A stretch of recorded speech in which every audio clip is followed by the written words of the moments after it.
In this video, we will be discussing the Battle of Teutoburg Forest and its repercussions. Is its legacy overhyped, or did it truly play a pivotal role in the fall of Rome centuries later? Please watch to the end to find out. The battle.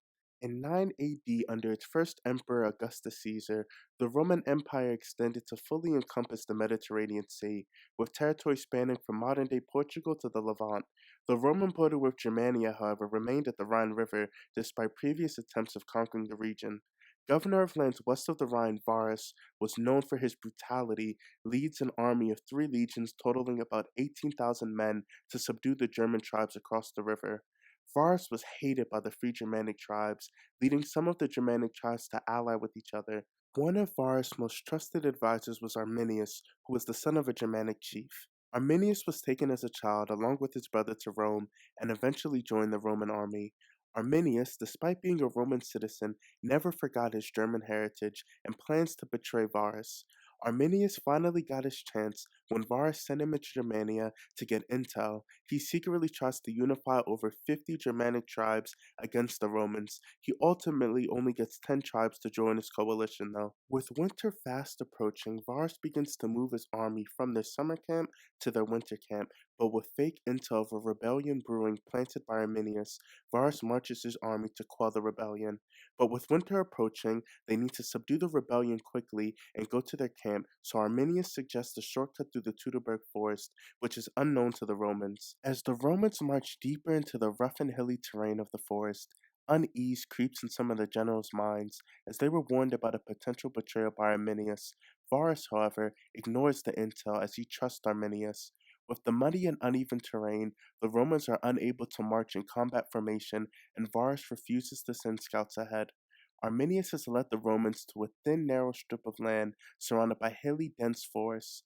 With the Roman line spread thin and out in formation, the barbarians launch their attack, and 15,000 Germanic soldiers launch javelins from the hilltops. Arminius is able to slip away from the Roman army and leads his Germanic coalition in battle. With his knowledge of Roman military doctrine, coupled with the Romans being caught off guard, out of position, and in unfavorable terrain, the Germanic tribes slaughter the Roman army. Aftermath. The battle ended the expansionary period under Emperor Augustus. It also left the border between Rome and Germania at the Rhine River, which was not ideal. Between 14 and 16 AD, though, massive retaliatory raids and offenses were conducted by Roman General Germanicus in Germania. This devastated the land and punished the Germanic people severely for the events at Teutoburg Forest. Germanicus also recovered 2 of the 3 Roman eagles lost during the battle. After several losses, the Germanic tribes knew they cannot defeat the Romans and retreated further into the deep forest, and the Romans returned back across the Rhine, still not able to fully conquer and subdue the region. The damage of the battle had been done, however, showing Europe that Rome could be beaten, and Rome for its part continued to rely heavily on defensive diplomacy to divide the Germanic tribes and win friendly ones over to Rome, which achieved great success. Why Rome fell. The reasons why the Western Roman Empire fell are extensive and deserve a video all on its own. While you can't pinpoint one event, emperor, or reason why the West fell, most historians agree the following events had the biggest impact on the fall of the West. Barbarian invasions. Invasions by barbarians began to devastate the Roman heartland. In 410 AD, the Visigoths sacked the city of Rome, and then the empire spent the next several decades under constant threat. With the Western Roman Empire weakened, Germanic tribes like the Vandals and the Saxons were able to surge across its borders and occupy Britain, Spain, and North Africa, affecting Roman trade and control over Western Europe. Economic turmoil. In the end, Rome suffered a severe financial crisis. Corruption, constant wars, and overspending left the treasury empty. Heavy taxation and inflation impoverished the population. Many wealthy Romans fled to the countryside and set up independent fiefdoms. By the 2nd century, the empire was no longer able to expand on its territory. Without a new source of slaves and treasure from imperial conquest, the empire did not have enough laborers. Splitting the empire in two. The largely Greek-speaking Eastern Empire grew in wealth in the 3rd century, while the Latin-speaking West descended into economic chaos. The two sides of the empire often cannot agree on a unified approach to military aid and resources, leading to further divisions between the two.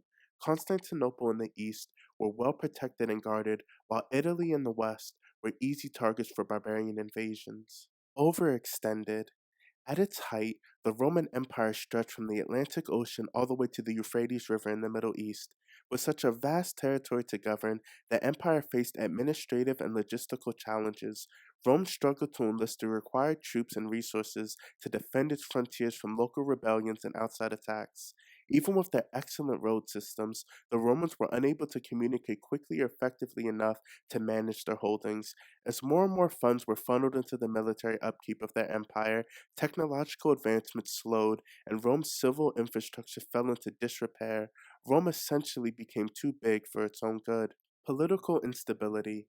Ineffective and inconsistent leadership also weakened the empire towards the end.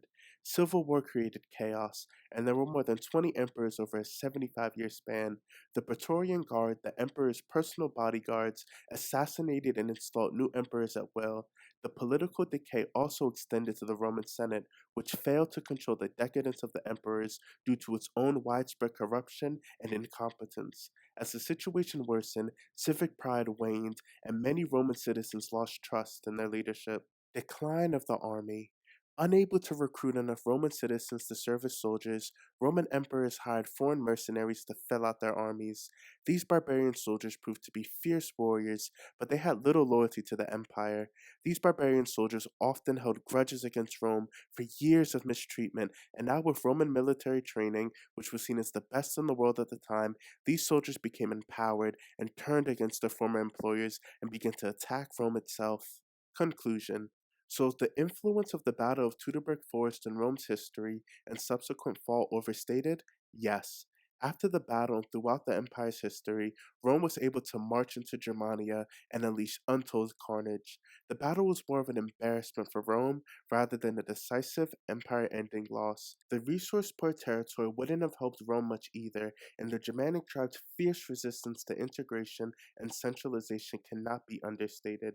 Extending Rome's borders further would have not prevented the empire's fall, as all empires eventually fall to time, even the Eternal City. Thank you.